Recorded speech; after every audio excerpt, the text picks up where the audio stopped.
നമസ്കാരം. ഈ കഴിഞ്ഞ ദിവസം ഡി കെ ശിവകുമാറിൻ്റെ നേതൃത്വത്തിൽ കർണാടകയിൽ അധികാരമേറ്റ പുതിയ മന്ത്രിസഭയിൽ ആഭ്യന്തരമന്ത്രിയായി സ്ഥാനമേറ്റ പ്രിയാങ്ക് ഖാർഗെ, കോൺഗ്രസ് പ്രസിഡന്റ് മല്ലികാർജ്ജുൻ ഖാർഗെയുടെ മകനാണ്.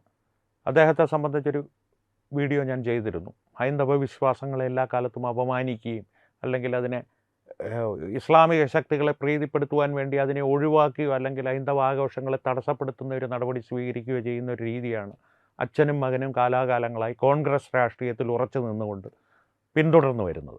അപ്പോൾ അങ്ങനെ ഒരു വ്യക്തി ആഭ്യന്തരമന്ത്രിയായി കർണാടകയിൽ സ്ഥാനമേൽക്കുമ്പോൾ ഹൈന്ദവ വിശ്വാസങ്ങളുടെ മേലുള്ള ഒരു ധ്വംസനം ഇസ്ലാമിക പ്രീണനത്തെ പ്രതി കൂടുതൽ ശക്തമാകുവാനുള്ള സാധ്യത ഞാൻ പ്രേക്ഷകരുമായി പങ്കുവച്ചിരുന്നു. ഇപ്പോൾ പുറത്തു വരുന്ന വിവരങ്ങളനുസരിച്ച് ഈ കഴിഞ്ഞ ദിവസം ഒരു സംഭവമുണ്ടായി. ആദ്യം അതിലേക്ക് പറഞ്ഞിട്ട് ഇനി അടുത്ത കാര്യത്തിലേക്ക് വരാം, പ്രധാന കാര്യത്തിലേക്ക് വരാം. ഈ കഴിഞ്ഞ ദിവസം കാർക്കല, അതിൽ കാർക്കല പ്രദേശത്ത് നമ്മ കാർല എന്നൊരു സാമൂഹ്യ മാധ്യമ ഫേസ്ബുക്ക് പേജുണ്ട്. ആ ഫേസ്ബുക്ക് പേജിൽ ഈ പ്രിയാങ്ക് ഖാർഗെ അപമാനിക്കുന്ന തരത്തിൽ, അദ്ദേഹത്തിന് ജാതി പറഞ്ഞ് അപമാനിക്കുന്ന തരത്തിൽ സുധീർ ബംഗാരെ എന്നൊരു വ്യക്തി ഒരു പോസ്റ്റ് ചെയ്തു എന്നുള്ള ആരോപണത്തിൻ്റെ മേൽ പോലീസ് അദ്ദേഹത്തെ അറസ്റ്റ് ചെയ്തു. പ്രിയാങ്ക് ഖാർഗെ ആ ഒരു അവസരം, കാരണം ഈ കഴിഞ്ഞ ദിവസം അധികാരമേറ്റതിന് തൊട്ട് പിന്നാലെ അദ്ദേഹം പോലീസ് സേനയിലെ ഉന്നത ഉദ്യോഗസ്ഥന്മാരുമായി ഒരു കൂടിക്കാഴ്ച നടത്തുകയും സാമൂഹ്യ മാധ്യമങ്ങളിൽ പ്രചരിപ്പിക്കപ്പെടുന്ന വ്യാജ വാർത്തകൾക്കെതിരെ നടപടികൾ കൂടുതൽ ശക്തമാക്കണമെന്ന് നിർദ്ദേശം മുന്നോട്ട് വയ്ക്കുകയും ചെയ്തു. അതിനെ തുടർന്ന് സാമൂഹ്യ മാധ്യമങ്ങളെല്ലാം ശക്തമായ പോലീസ് നിരീക്ഷണത്തിലായിരുന്നു. കൂടാതെ കാർക്കലയിലുള്ളൊരു സ്വദേശി തന്നെ ഈ ഒരു പോസ്റ്റിനെതിരെ പരാതി നൽകുകയും കൂടി ചെയ്തതോടുകൂടിയാണ് സുധീർ ബംഗാരയുടെ ഒരു അറസ്റ്റിലേക്ക് കാര്യങ്ങൾ നീങ്ങിയത്.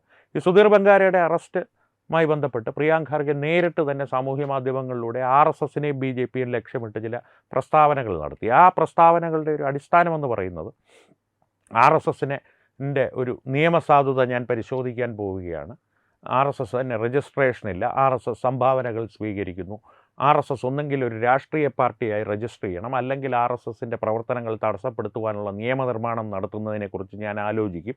അടിസ്ഥാനപരമായിട്ട് ഈ സുധീർ ഖാർഗെ കൊണ്ട് RSS ഇത് ചെയ്യിപ്പിച്ചു എന്നുള്ളൊരു ആരോപണം ഉന്നയിച്ചുകൊണ്ട് ആദ്യമേ തന്നെ പറയട്ടെ, ജാതി പറഞ്ഞുള്ള ആക്ഷേപം ഒരു പ്രത്യേകിച്ച് ഭരണഘടന അനുവദിച്ചിരിക്കുന്ന ഭരണഘടനാപരമായിട്ടുള്ളൊരു സ്ഥാനത്തിരിക്കുന്ന വ്യക്തി, ആ വ്യക്തിയോട് നമുക്ക് ഏത് രീതിയിലുള്ള എതിർപ്പുണ്ടെങ്കിലും ഇത്തരത്തിലുള്ളൊരു അധിക്ഷേപം അപലപനീയം തന്നെയാണ്. അതിനെ RSS ഒരിക്കലും പ്രോത്സാഹിപ്പിക്കില്ല എന്നുള്ളത് എനിക്ക് വ്യക്തിപരമായിട്ട് അറിയാം, RSSനോടുള്ള പരിചയം വെച്ച് തന്നെ. ഇനി RSSലേക്കുള്ള ഒരു ഭീഷണിയിലേക്ക് കാര്യങ്ങൾ വരുന്നത് ഈ പ്രിയാങ്ക് ഖാർഗെ സുധീർ ബംഗാരെ RSSമായോ അല്ലെങ്കിൽ BJPയുമായോ ബന്ധപ്പെടുത്തിക്കൊണ്ടാണ്. ആ ബന്ധമുണ്ടെങ്കിൽ അത് തെളിയിക്കപ്പെടട്ടെ. കാരണം ഒരു സംഘടനയിൽ പ്രത്യേകിച്ച് RSS പോലെ ഇത്രയുമധികം അംഗങ്ങളുള്ള ഒരു സംഘടനയിൽ എല്ലാവരും മോഹൻ ഭാഗവത് ജിയെ പോലെ അല്ലെങ്കിൽ നരേന്ദ്രമോദിയെ പോലെയോ സമൂഹത്തിൽ മാന്യത പുലർത്തി മാത്രം പെരുമാറുന്ന, എതിരാളികളോട് പോലും മാന്യമായ ഭാഷ ഉപയോഗിക്കുന്ന ആളുകളായിരിക്കുമെന്ന് ഒരു ഉറപ്പുമില്ല. അത്തരത്തിലുള്ള കെട്ട ആപ്പിളുകൾ ആ കൂടയിലും കാണും. അത് അങ്ങനെ മാറുമെങ്കിൽ മാറട്ടെ എന്നുള്ളത് മാത്രമേ ഇതിൽ വ്യക്തിപരമായി എനിക്ക് പറയുവാനുള്ളൂ. വ്യക്തിപരമായിട്ട് തന്നെ ഒരു കാര്യവും കൂടി ഞാൻ ഉറപ്പിച്ച് പറയാം, അല്ലെങ്കിൽ ഒരു വിശ്വാസത്തിൻ്റെ പുറത്ത് പറയാം. RSSമായി നേരിട്ടൊരു ബന്ധവും ഈ സുധീർ ബംഗാരയ്ക്ക് കാണുമെന്ന് എനിക്ക് തോന്നുന്നില്ല. ഒരു അനുഭാവിയായിരുന്നിരിക്കാം. പ്രിയാങ്ക് ഖാർഗെയോട് ഒരുപക്ഷെ ഒരു പരിധിക്ക് മേൽ കടന്നൊരു വിരോധവും ഉണ്ടായിരിക്കും. അങ്ങനെ ഒരു വിരോധമുണ്ടെങ്കിൽ പോലും രാഷ്ട്രീയപരമായിട്ടുള്ള ആശയങ്ങളുടെ മേലുള്ള വിരോധമാണതെങ്കിൽ, വ്യക്തിപരമായിട്ട് മറ്റെന്തെങ്കിലും വിരോധമുണ്ടെങ്കിൽ അത് കാര്യം വേറെ, അത് അവർ തമ്മിൽ തീർക്കേണ്ട കാര്യം സാമൂഹ്യ മാധ്യമങ്ങളിലല്ല. രാഷ്ട്രീയപരമായിട്ടുള്ളൊരു എതിരാളിയായി പ്രിയാങ്ക് ഖാർഗെ കാണുന്നു. പ്രിയാങ്ക് ഖാർഗെയുടെ പ്രവർത്തനങ്ങൾ എത്രത്തോളം അപലപനീയമാണ്, ഒരു മ്ലേച്ഛത്തരമെന്ന് വേണമെങ്കിൽ പറയാവുന്ന തരത്തിലേക്കുള്ള പ്രവർത്തനങ്ങൾ ഉണ്ടെങ്കിൽ പോലും അതിനെ രാഷ്ട്രീയപരമായി മാത്രമേ വിമർശിക്കാൻ പാടുള്ളൂ എന്നുള്ളൊരു നിലപാടാണ് എൻ്റേത് വ്യക്തിപരമായി. അസഭ്യവർഷം പോലും അനുവദനീയമല്ല, അത് RSSനെ സംബന്ധിച്ച് പ്രത്യേകിച്ചും. ഇനി RSSനെ പ്രതിയുള്ള പ്രിയാങ്ക് ഖാർഗെയുടെ ആഗ്രഹങ്ങളെയോ അല്ലെങ്കിൽ ഭീഷണികളുടെയോ കാര്യത്തിലേക്ക് വരാം. RSSനെ രജിസ്റ്റർ ചെയ്യിപ്പിക്കണം, ഭരണഘടന ഉണ്ടാക്കണം, RSSൻ്റെ രാഷ്ട്രീയ പാർട്ടിയാക്കണം, അങ്ങനെ നിരവധി ഉപദേശങ്ങൾ BJPക്കാണ് അദ്ദേഹം നൽകുന്നത്, RSSനല്ല എന്നുള്ളതും ശ്രദ്ധേയമാണ്. അദ്ദേഹത്തിന് RSSനെ കുറിച്ചുള്ള ഒരു അറിവ് തുലവും പരിമിതമാണെന്ന് അത് തന്നെ കാണിക്കുന്നുണ്ട്. കാരണം BJPയും RSSും ഏതാണ്ട് ഒന്നാണ്, ഒരുപോലെ പ്രവർത്തിക്കുന്ന സംഘടനകളാണ്. അടിസ്ഥാനപരമായിട്ട് മാതൃ സംഘടന RSS തന്നെയാണെന്നുള്ള കാര്യത്തിൽ ഒരു സംശയവും വേണ്ട. പക്ഷേ BJP സ്വതന്ത്രമായി പ്രവർത്തിക്കുന്ന ഒരു രാഷ്ട്രീയ പാർട്ടിയാണ്. RSS ഒരു സാമൂഹ്യ സംഘടനയാണ്. ആ സാമൂഹ്യ സംഘടനയ്ക്ക് രജിസ്ട്രേഷൻ ഉണ്ടോ, അതിന് ഭരണഘടനയുണ്ടോ, അതിന് പ്രവർത്തനാനുമതി ഉണ്ടോ എന്നൊക്കെ ഖാർഗെ തന്നെ ഒരു അന്വേഷിച്ച് കണ്ടുപിടിക്കട്ടെ. അതുകൊണ്ട് ഞാൻ തൽക്കാലം ആ സസ്പെൻസ് പൊളിക്കുന്നില്ല. പ്രേക്ഷകരും അതൊന്ന് അന്വേഷിച്ച് കണ്ടുപിടിക്കുക. കാരണം ഈ RSSനെ സംബന്ധിച്ച് സംഘടനാപരമായി നിരവധി തെറ്റിദ്ധാരണകളും സമൂഹത്തിനിടയിലുണ്ട്. അവർക്ക് രജിസ്ട്രേഷൻ ഇല്ല, അല്ലെങ്കിൽ രജിസ്ട്രേഷൻ ഇല്ലാതെ വ്യാജമായി പ്രവർത്തിക്കുന്ന ഒരു സംഘടനയാണ്. അങ്ങനെയുള്ള തെറ്റിദ്ധാരണകളൊക്കെ അങ്ങനെ തന്നെ നിലനിൽക്കട്ടെ. RSS ഒരിക്കലും അത് തിരുത്തുവാൻ പോയിട്ടില്ല. കാരണം RSSനെ സംബന്ധിച്ച് ഭരണഘടന ഉണ്ടെങ്കിലും ഇല്ലെങ്കിലും ഭരണഘടനാപരമായി പ്രവർത്തിക്കുന്ന ഒരു സംഘടനയല്ല RSS ഒരു കുടുംബമാണ്. ഗുരുജി ഗോൾവാർക്കർ അത് വളരെ വ്യക്തമായും നല്ല ഒരു മനോഹരമായ രീതിയിൽ പറഞ്ഞിട്ടുണ്ട്. കാരണം ഒരു ഭരണഘടനയനുസരിച്ച് പ്രവർത്തിക്കുന്ന ഒരു സംഘടനയല്ല RSS. ഒരു കുടുംബത്തിന് ഒരിക്കലും ഒരു ഭരണഘടന ഉണ്ടാവുക സാധ്യമല്ല. ഭരണഘടനാപരമായി ഇന്ന രീതിയിലേ ഒരു കുടുംബം പ്രവർത്തിക്കുവാൻ പാടുള്ളൂ എന്ന് നിഷ്കർഷിക്കുവാൻ ഒരു കുടുംബനാഥനുമാകില്ല, കുടുംബനാഥയ്ക്കുമാകില്ല, കുടുംബത്തിലെ അംഗങ്ങൾക്കുമാകില്ല. ആ കുടുംബം ഒരു സജീവമായിട്ടുള്ള ഒരു ഓർഗാനിക്കായിട്ടുള്ളൊരു പ്രവർത്തനമാണ് എപ്പോഴും കുടുംബത്തെ സംബന്ധിച്ച് ഏറ്റവും നല്ലതും ഒരു കുടുംബത്തിൻ്റെ പ്രവർത്തന രീതിയും. അത്തരത്തിലാണ് RSS പ്രവർത്തിക്കുന്നതെന്നുള്ള ഗുരുജി ഗോൾവാർക്കർ വളരെ മനോഹരമായി പറഞ്ഞു വെച്ചിട്ടുണ്ട്. അത് തന്നെയാണ് സത്യവും. പക്ഷേ ഭരണഘടനയുണ്ടോ രജിസ്ട്രേഷനുണ്ടോ എന്നൊക്കെ പ്രിയാങ്ക് ഖാർഗെ അന്വേഷിച്ച് തിരിച്ചറിയട്ടെ. അദ്ദേഹത്തിൻ്റെ അറിവ് പരിമിതമാണെന്നുള്ളത് പോലെ തന്നെ RSSൻ്റെ അനുഭാവികൾക്ക് പോലും RSSനെ സംബന്ധിച്ച് പല കാര്യങ്ങളും അറിയില്ല എന്നുള്ളതാണ് ഒരു സത്യം. അത് അത്ഭുതമൊന്നുമില്ല. RSS ഒരിക്കലും അവരുടെ പ്രവർത്തന രീതികൾ അല്ലെങ്കിൽ ഇന്ന രീതിയിലുള്ളൊരു രാഷ്ട്രത്തിൻ്റെ പരമവൈഭവത്തിന് വേണ്ടിയിട്ട് നമ്മുടെ സംസ്കാരത്തെ പ്രതി എങ്ങനെയൊക്കെ പ്രവർത്തിക്കണം എന്നുള്ളതിൻ്റെ ഒരു മാർഗരേഖകൾ നൽകുന്നു എന്നുള്ളതല്ലാതെ ഇന്നതാണ് RSS എന്ന സംഘടനയുടെ ഒരു ക്രമഘടന അല്ലെങ്കിൽ ഒരു അധികാര രീതിയേ ഇല്ല. ഒരു ഉത്തരവാദിത്തങ്ങളേ ഉള്ളൂ RSSന്. അത്തരത്തിലുള്ള ഒരു സംഘടനാ സംവിധാനമൊന്നും പ്രിയാങ്ക് ഖാർഗെ പോലെ അടിസ്ഥാനപരമായിട്ട് വ്യാജഗാന്ധി കുടുംബത്തിൻ്റെ അടിമയാകുന്നതിൽ സന്തോഷം പ്രകടിപ്പിക്കുന്ന ഒരു പിതാവിൻ്റെ പുത്രനായി രാഷ്ട്രീയത്തിൽ പ്രവേശിച്ച പ്രിയാങ്ക് ഖാർഗെയ്ക്ക് അറിയണമെന്നില്ല. അത് സ്വാഭാവികമാണ്. RSSൻ്റെ നിരോധനം സംബന്ധിച്ച കാര്യങ്ങളിലേക്ക് തിരിച്ചു വന്നാൽ ഈ RSSനെതിരെയുള്ളൊരു പ്രവർത്തനങ്ങൾ, RSSനോടുള്ള പ്രതിപ്രവർത്തനങ്ങൾ ഇന്നും ഇതിലെയും തുടങ്ങിയതല്ല, നെഹ്റുവിൻ്റെ കാലം മുതൽ തുടങ്ങിയിട്ടുണ്ട്. RSS എന്നും ഇത്തരത്തിലുള്ള ഒരു വിഘടനവാദ ശക്തികളെ, ഇസ്ലാമിക ശക്തികളെ പ്രീണിപ്പിക്കുവാൻ വേണ്ടി രാഷ്ട്രീയത്തിലെത്തി, അല്ലെങ്കിൽ പ്രീണിപ്പിച്ച് രാഷ്ട്രീയത്തിലെത്തി അധികാരത്തിൽ തുടരുന്ന ശക്തികളെ ഭയപ്പെടുത്തിയിട്ടുണ്ട് എന്നുള്ളത് വാസ്തവമാണ്. അത് നെഹ്റുവിൻ്റെ കാര്യമായാലും ശരി, ഇന്ദിരാഗാന്ധിയുടെ കാര്യമായാലും ശരി, രാജീവ് ഗാന്ധിയുടെ കാര്യമായാലും ശരി, ഇപ്പോൾ മല്ലികാർജ്ജുൻ ഖാർഗെയുടെയും പ്രിയാങ്ക് ഖാർഗെയുടെയും കാര്യമായാലും ശരി, വ്യാജഗാന്ധി കുടുംബത്തിന് എന്നും RSSനെ ഭയമായിരുന്നു. ആ ഭയത്തിൻ്റെ ഒരു ബഹിർസ്ഫുരണം മാത്രമാണ് പ്രിയാങ്ക് ഖാർഗെയുടെ ഇപ്പോഴുള്ള ഈ ഒരു തമാശകൾ, അല്ലെങ്കിൽ തമാശ രൂപേണയുള്ള തമാശകളാണെന്ന് അദ്ദേഹത്തിന് അറിയണമെന്നില്ല. BJPക്കുള്ള ഉപദേശങ്ങൾ അല്ലെങ്കിൽ ഭയപ്പെടുത്തലുകൾ.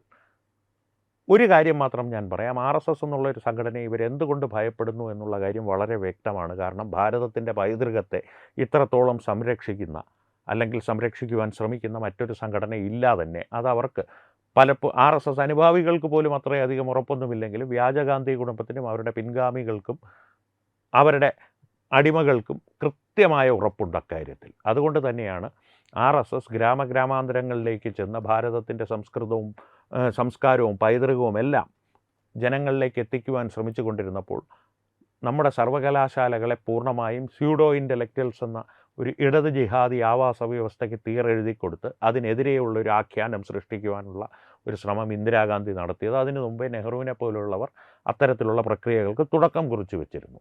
അതിൻ്റെ ഒരു പൂർണ്ണത ഇന്ദിരാഗാന്ധിയിലൂടെയാണ് സാധിച്ചെടുത്തത്. അതുകൊണ്ട് തന്നെയാണ് ഭാരതത്തിൽ ഇപ്പോൾ വക്രീകരിച്ച ചരിത്രങ്ങളും അല്ലെങ്കിൽ വികലമാക്കപ്പെട്ട ചരിത്രങ്ങളും പാഠപുസ്തകങ്ങളുടെ രൂപത്തിൽ നിലകൊള്ളുന്നത്. റൊമീല താപ്പറെ പോലുള്ള ചരിത്രകാരന്മാരും അതൊരു ഉദാഹരണം മാത്രം. ഇനി RSSൻ്റെ നിരോധനം സംബന്ധമായിട്ടുള്ള കാര്യത്തിലേക്ക് വന്നു കഴിഞ്ഞാൽ ഒരു കാര്യം മാത്രം പ്രേക്ഷകരുടെ അറിവിലേക്ക് പറയാമോ. പ്രിയാങ്ക് ഖാർഗെ ഇതെല്ലാം അന്വേഷിച്ച് കണ്ടുപിടിച്ചോളും ഇതിൻ്റെ പുറകെ ഇറങ്ങിത്തിരിക്കുമ്പോൾ. RSS എന്നുള്ളൊരു സംഘടനയുടെ പ്രവർത്തനം ഏത് തരത്തിലാണെന്നുള്ളതിൻ്റെ ഒരു ഉദാഹരണം വേണമെങ്കിൽ ഹിന്ദു സ്വയം സേവക് സംഘ് എന്നൊരു സംഘടനയുണ്ട്. പ്രേക്ഷകരിൽ RSS അനുഭാവികൾ മാത്രമായിട്ടുള്ളവർ എത്രത്തോളം പേര് അതിനെക്കുറിച്ച് കേട്ടിട്ടുണ്ടെന്ന് പോലും എനിക്കറിയില്ല. ലോകരാഷ്ട്രങ്ങളിൽ 150 രാഷ്ട്രങ്ങളിൽ പ്രവർത്തിക്കുന്ന ഹിന്ദു സ്വയം സേവക് സംഘ് ഒരു സ്വതന്ത്ര സംഘടനയാണ്. പക്ഷേ അതിൻ്റെ മാതൃ സംഘടന RSS തന്നെയാണ്. RSSുമായി ബന്ധപ്പെട്ടുള്ള പ്രവർത്തന രീതികൾ തന്നെയാണ്. ഹിന്ദു സ്വയം സേവക് സംഘിൻ്റെ ആദ്യത്തെ ഒരു പ്രവർത്തന നിഷ്കർഷത, അല്ലെങ്കിൽ ഹിന്ദു സ്വയം സേവകനായി ഒരു വ്യക്തി പ്രവർത്തിക്കാൻ ഇറങ്ങുമ്പോൾ അയാൾക്ക് നൽകപ്പെടുന്ന ആദ്യത്തെ നിർദ്ദേശം, അല്ലെങ്കിൽ ആദ്യത്തെ ഒരു മാർഗരേഖ എന്ന് പറയുന്നത് ഏത് രാജ്യത്താണോ പ്രവർത്തിക്കുന്നത് ആ രാജ്യത്തിൻ്റെ ഭരണഘടനയ്ക്കും നിയമങ്ങൾക്കും വിധേയമായി മാത്രം ഹൈന്ദവ സംസ്കാരത്തിൻ്റെ ഉന്നമനത്തിനായി പ്രവർത്തിക്കുക എന്നുള്ളതാണ്. ഇതിൽ നിന്ന് തന്നെ വ്യക്തമാകും RSSൻ്റെ ഒരു പ്രവർത്തന രീതി എത്രത്തോളം നിയമത്തിൻ്റെ ചട്ടക്കൂടുകൾക്കുള്ളിൽ നിന്നാണ് മുന്നോട്ട് പോകുന്നതെന്ന്. പ്രിയങ്ക ഖാർഗെയ്ക്ക് വഴിയേ അത് മനസ്സിലായിക്കോളും. പക്ഷെ ഒരു കാര്യം പ്രേക്ഷകർ ഓർക്കുക, RSS എന്നുള്ള സംഘടനയ്ക്കെതിരെയുള്ള ഈ എതിർപ്പുകൾ തമാശയായിട്ട് നമുക്ക് തോന്നാമെങ്കിലും കുറച്ച് കാര്യഗൗരവമായി കാണേണ്ട മറ്റൊരു വസ്തുതയുണ്ട്. കേന്ദ്രത്തിൽ പൂർണ്ണ പിന്തുണയോടുകൂടി അല്ലെങ്കിൽ ഒരു പൂർണ്ണ ഭൂരിപക്ഷത്തോടുകൂടി കോൺഗ്രസ് ഇനി തിരികെ എത്തിയാൽ RSSനെ നിയമപരമായി നിരോധിക്കുവാനുള്ള സകല മാർഗങ്ങളും അവർ നോക്കും, സ്വീകരിക്കുവാൻ ശ്രമിക്കും എന്നുള്ള കാര്യത്തിൽ സംശയമൊന്നും വേണ്ട. RSS എന്നുള്ള ഒരു സംഘടന നിരോധിക്കപ്പെട്ടു പോയാൽ എന്താണ് ഭാരതത്തിനുള്ള നഷ്ടമെന്ന് ചോദിച്ചാൽ RSS ഭാരതത്തിൻ്റെ സംസ്കാരത്തിന് മേലുള്ള അല്ലെങ്കിൽ സംസ്കാരത്തിന് മുന്നിലുള്ള ഒരു പരിചയമാണ്. അതൊരിക്കലും ഒരു വാളല്ല. ഈ സംസ്കാരത്തിനും പൈതൃകത്തിനും നേരെ കഴിഞ്ഞ 100 വർഷങ്ങളായി നടക്കുന്ന എല്ലാ ആക്രമണങ്ങളെയും ഒരു പരിധി വരെയെങ്കിലും ചെറുത്ത് നിർത്തി ആ സംസ്കാരത്തിൻ്റെ സംസ്കാരത്തെ പൂർണ്ണമായും RSS ആണ് സംരക്ഷിച്ചതെന്ന് ഞാൻ അവകാശപ്പെടില്ല. RSS പോലും ഒരിക്കലും അത് അവകാശപ്പെടില്ല. കാരണം അത് ഭാരതീയ സംസ്കൃതിയുടെ ഒരു പ്രത്യേകതയാണ്. അതിൻ്റെ ഒരു പുനർജീവന ശക്തിയാണ്, അതിജീവന ശക്തിയാണ്. അത് സ്വാഭാവികമായി ഭാരതീയ സംസ്കൃതിക്കുള്ളതാണ്. പക്ഷേ കാലാകാലങ്ങളിൽ ആ ഒരു പുനർജീവന ശക്തി തന്നെ അതിനെ സംരക്ഷിക്കുവാനുള്ള ശക്തികൾക്ക് ജന്മം നൽകിയിട്ടുണ്ട്. അത് സ്വാമി വിവേകാനന്ദൻ്റെ രൂപത്തിലാണെങ്കിലും RSSൻ്റെ രൂപത്തിലാണെങ്കിലും അത്തരത്തിലുള്ളൊരു ശക്തിയാണ് RSS. ആ ഒരു ശക്തിയെ നശിപ്പിക്കുവാനുള്ള ശ്രമങ്ങൾ ഈ അധിനിവേശ ശക്തികളുടെ പ്രീണന മനോഭാവികൾക്ക് എപ്പോഴും ഉണ്ടായിരിക്കും. അവരതിന് ശ്രമിച്ചു കൊണ്ടിരിക്കുകയും ചെയ്യും. അതുകൊണ്ട് തന്നെ RSSന് എന്തെങ്കിലും ഒരു ക്ഷീണം സംഭവിക്കാൻ പോകുന്നു. ഞാൻ BJPയുടെ കാര്യമല്ല പറയുന്നത്, പ്രത്യേകം എടുത്തു പറയുന്നു. RSSന് എന്തെങ്കിലും ഒരു ക്ഷീണം സംഭവിച്ചാൽ ക്ഷീണം സംഭവിക്കുവാൻ പോകുന്നത് ഭാരതീയ പൈതൃകത്തിനും സംസ്കാരത്തിനുമായിരിക്കും. ഒരുപക്ഷെ കാലങ്ങൾ കൊണ്ട് ഭാരതീയ സംസ്കാരം എല്ലാ കാലത്തും ചെയ്തതുപോലെ അതിജീവിച്ച് വരുമായിരിക്കും. പക്ഷേ 1-2 തലമുറകൾ അതിൻ്റെ തിക്തഫലങ്ങൾ അനുഭവിക്കും. 1921 മലബാറിൽ ഹിന്ദുക്കൾ അനുഭവിച്ചതുപോലെ, അല്ലെങ്കിൽ നൗഖാലിയിലുമെല്ലാം ഹിന്ദുക്കൾ ഡയറക്റ്റ് ആക്ഷൻ ഡേയുടെ സമയത്ത് അനുഭവിച്ചതുപോലെ 1-2 തലമുറകൾ ആ മുറിവുകളുമായി ജീവിക്കേണ്ടി വന്നേക്കാം. അതാണ് ഇതിൻ്റെ ഒരു ഗൗരവമുള്ള ഭാഗം. പ്രിയങ്ക ഖാർഗെയുടെ തമാശകൾ ആ വഴിക്ക് നടക്കട്ടെ. RSSനെ അദ്ദേഹം നിരോധിക്കട്ടെ. ഈ നിരോധന പ്രവർത്തികൾ അല്ലെങ്കിൽ ശ്രമങ്ങൾ പല രീതിയിൽ കർണാടക സർക്കാർ ഇതിനു മുൻപ് ചെയ്തിട്ടുണ്ട്. സിദ്ധരാമയ്യയുടെ ഭരണത്തിൻ്റെ കീഴിൽ പദസഞ്ചലനത്തിന് അനുമതി നിഷേധിക്കുക, ഹൈന്ദവ ഉത്സവങ്ങൾക്ക് RSS പങ്കെടുക്കുന്നു എന്നുള്ള പേരിൽ കാവിക്കൊടി നാട്ടി എന്നുള്ള പേരിൽ അത് കേരളത്തിലും നടന്നിട്ടുണ്ടല്ലോ പിണറായി വിജയൻ സർക്കാരിൻ്റെ ഭരണത്തിൽ. അത്തരത്തിലുള്ള തമാശകൾ തുടരട്ടെ. എന്തായാലും RSSനെ നിരോധിച്ച് പ്രിയങ്ക ഖാർഗെ സന്തോഷിക്കട്ടെ. ഉറക്കം പൂർണ്ണമാകുമ്പോൾ അദ്ദേഹം സ്വപ്നത്തിൽ നിന്ന് എഴുന്നേറ്റുകൊള്ളും, മുഖം കഴുകി പോയി ആഭ്യന്തരം ഭരിച്ചുകൊള്ളും.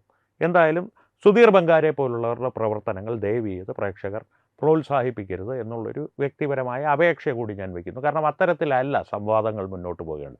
സംവാദങ്ങൾ മാന്യമായ ഭാഷയിൽ നിങ്ങളുടെ അഭിപ്രായങ്ങൾ, എതിരഭിപ്രായങ്ങളാണെങ്കിൽ പോലും കമൻറ്റുകളിലൂടെ രേഖപ്പെടുത്തുക. സംവാദങ്ങളായി തന്നെ തുടരുക. അത് മാന്യമായ സംവാദങ്ങളായി തുടരുക. അങ്ങനെ ആ ഒരു ആശയവികാസം ഉണ്ടാകൂ എന്നാണ് RSS നമ്മളെ പഠിപ്പിക്കുന്നത്.